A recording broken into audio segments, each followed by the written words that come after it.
Legia de Varsovie, Sporting Club de Bastia. L'affiche est alléchante, mais les intempéries et les absences conjuguées de Rodriguez, Drobniak et Świerczewski n'ont pas attiré la grande foule dans l'entre-deux-Fouriane. Malgré tout, les acteurs se livrent d'entrée à un duel âpre et sans concession. La pelouse d'Armand Cesari supporte bien le déluge et le jeu est alerte et partagé. À la fine technique polonaise, les Bastiais opposent des contres rondement menés. Frank van de Castel est très sollicité et la lourde défense polonaise a toutes les peines du monde à le contenir. Mais le Legia sort de sa torpeur.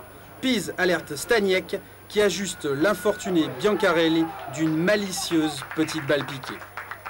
Les Bastiais réagissent et font la loi dans l'entrejeu. Faille gratifie le maigre public de quelques arabesques.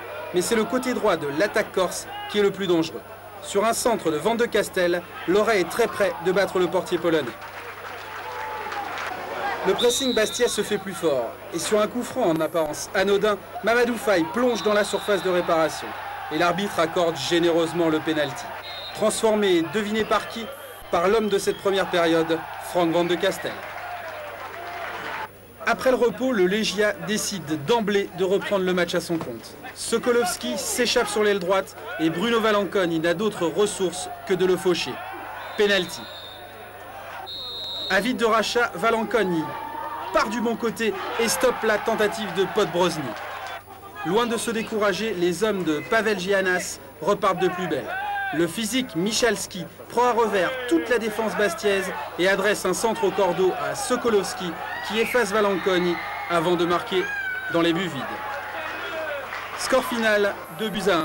La logique est respectée, mais cette rencontre est sans doute riche d'enseignements pour Frédéric Antonetti. Il y a beaucoup de choses positives. Il y a le fait qu'on ait revu Bruno Valanconi, qu'il a arrêté un penalty. Il y a Van de Castel qui a fait 1h30 et on a vu qu'il a retrouvé pratiquement toutes ses sensations. Et puis le fait d'avoir fait un super entraînement pour tout le monde. Justement, Frank Van de Castel va être titularisé contre Rennes? On va s'en sortir encore un peu tôt et puis je garde toujours la première pour les joueurs. Mais il y a des possibilités, oui. D'autant que l'on ne sait toujours pas si Drobniak et Rodriguez seront sur pied d'ici mardi. Une chose est sûre, il faudra faire sans l'abattage de Piotr Świerczewski qui est d'ores et déjà out.